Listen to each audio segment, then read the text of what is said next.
All right, so let's talk about representing molecules.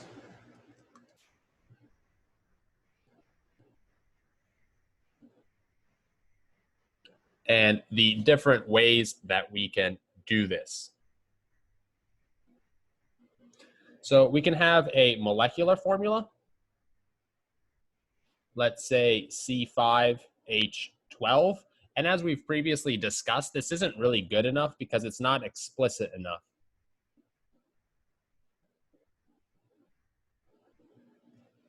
That you could draw a whole different number of structural or constitutional isomers for this compound that would be equally correct. So we need a more explicit way to write this. Another way we could do this is through a condensed formula.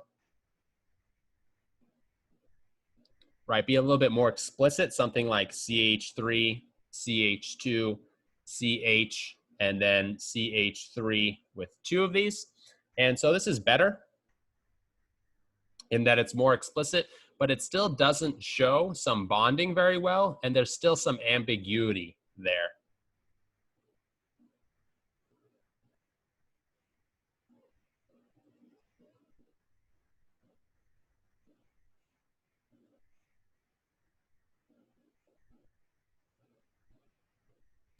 And then finally, we have the Lewis structures for this compound. So we could draw a Lewis structure, right? We see that the CH3 comes first. So we put a carbon with 3 hydrogens.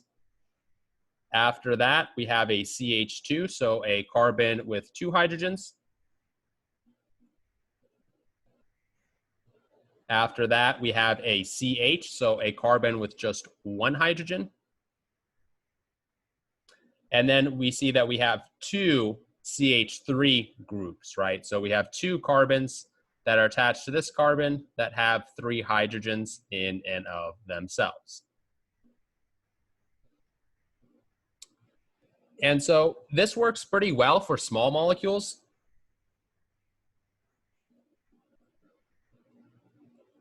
And this is actually a very small molecule, but you can see it took me quite a while to draw this molecule, and it's also very cluttered. There's a lot of hydrogens all over the place, and so it's very hard to see the actual structure.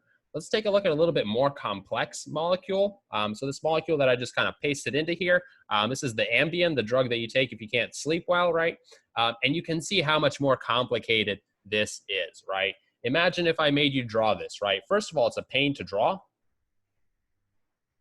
And then second of all, it's very cluttered. It's very hard to see what are the important parts of this molecule because there's just stuff everywhere, right? And so we need a better, more efficient way to draw these molecules. And that's where this skeletal structure format comes in.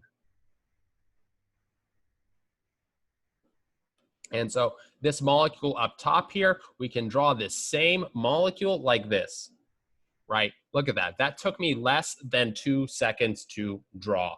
And this molecule right here contains all of the same information as this Lewis structure.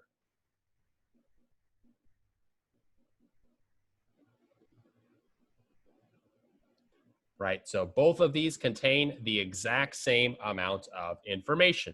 And so you can see the skeletal structure is a much better way to do it. And we will spend the rest of the course using only skeletal structures. So this is a very important thing that you need to get very good at very quickly. So let's take a look at what's going on here and figure this whole thing out. So drawing skeletal structures.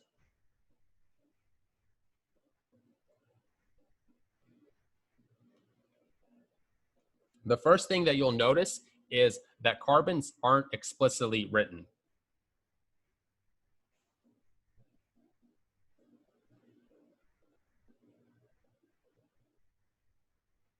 Right? We don't see any C's in this skeletal structure, right? Every carbon is at the endpoint of a line and every single intersection. So there's an implied carbon at every endpoint and intersection.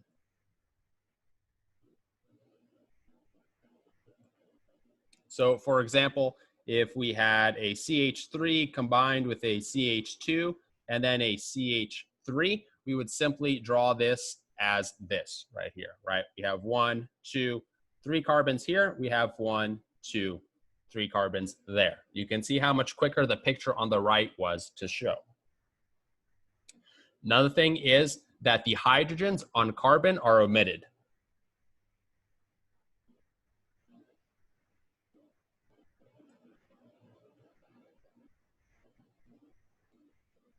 Right? There's an implication that there's as many hydrogens there as there needs to be.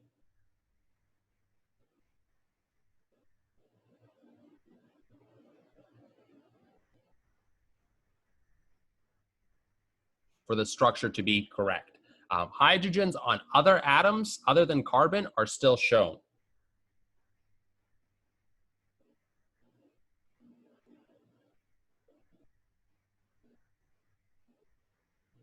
Right, so for example, if we drew this compound right here, right, that's the skeletal structure form. If you think about what these pieces are, there's a carbon here going up to a carbon, going down to an oxygen, which is bound to a hydrogen, right? If we think about this carbon right here, right, it has 2 bonds shown. That means that there's an implication that there's 2 more hydrogens there. This carbon right here, right, carbon generally has 4 bonds. It has only 1 shown. That means that there are 3 there that are not shown, right? So we don't show the hydrogens on the carbons, but we do on other elements, right? This hydrogen is connected to this oxygen, so we do indeed need to show that. Another thing, maybe you've noticed it from this other one, is that lone pairs are also omitted. We don't draw lone pairs unless we really want to, unless we want to show them doing something. So there's an implication that there's as many lone pairs as there needs to be for it to be correct.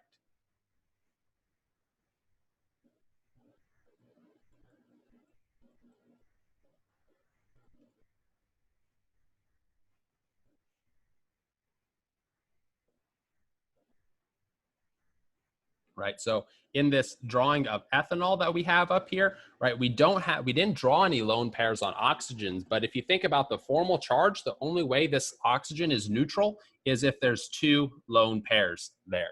So we don't have to draw those lone pairs there, but they still are there, and we assume that you know that they're there. A thing that we do need to show is formal charge.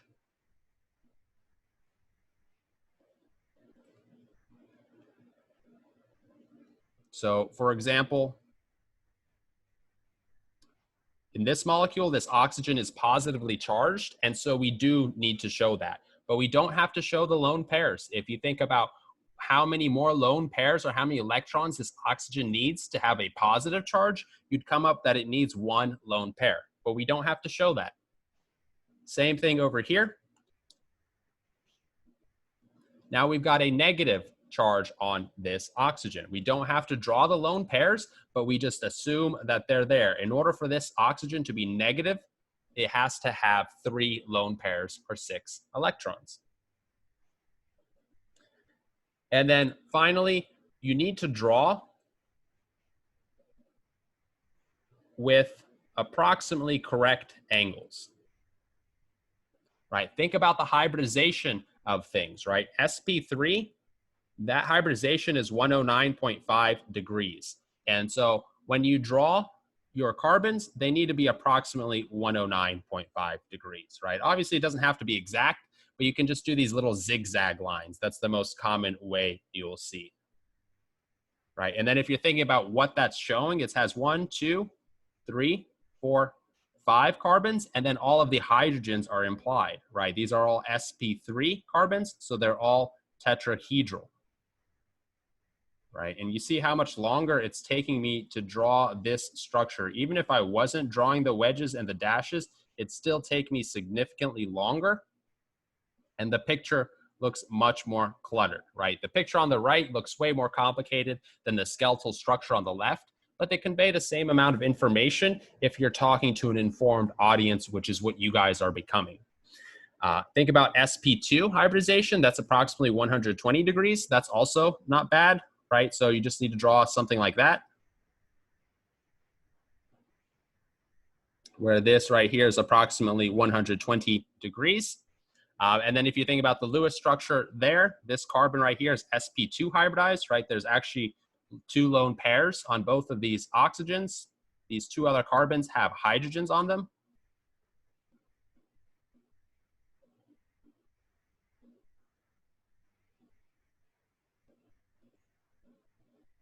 Right? These 2 pictures show the exact same thing.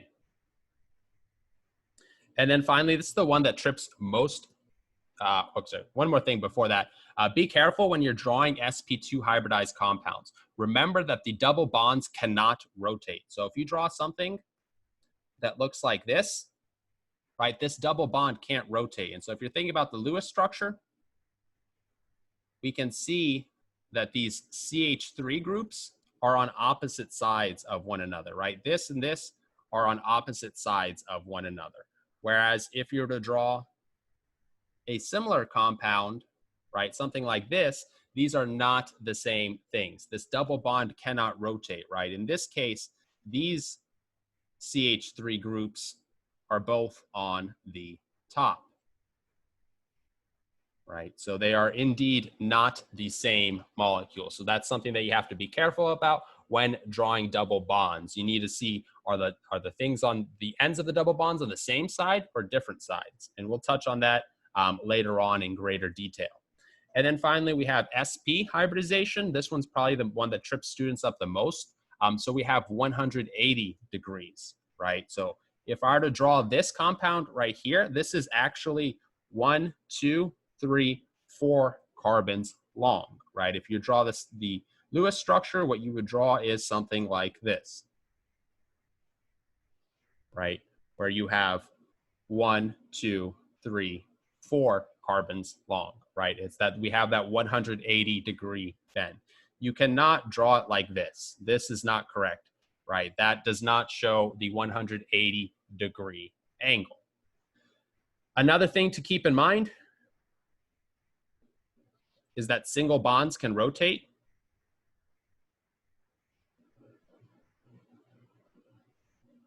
Right, so if we have something like 1, 2, 3, 4, 5 carbons, and then maybe we have something like this. These molecules, if we count them, there's 1, 2, 3, 4, 5 carbons. These things are the same, right? They're the same. They're both 5 carbons. They're single bonds. They can freely rotate. That's different than double bonds, however, as we previously discussed. If we draw these 2 compounds, these are different, right? On this left side, the carbons are on the same side. On the right, they are on opposite sides, and so these are different compounds. This double bond cannot rotate. And so you need to master this skill. And you want to do it really ASAP, right? We're going to use skeletal structures for the rest of this course. So this is something that you really want to get good at. You want to be able to look at a skeletal structure and identify all the parts to it. What kind of carbon is this? What's the hybridization on it? How many hydrogens does it have attached on it? What does the Lewis structure look like? You want to see these lines and picture a molecule in your head. And this comes from practice, practice, practice. So we'll do an example, and you guys will do plenty of examples on your own time as well.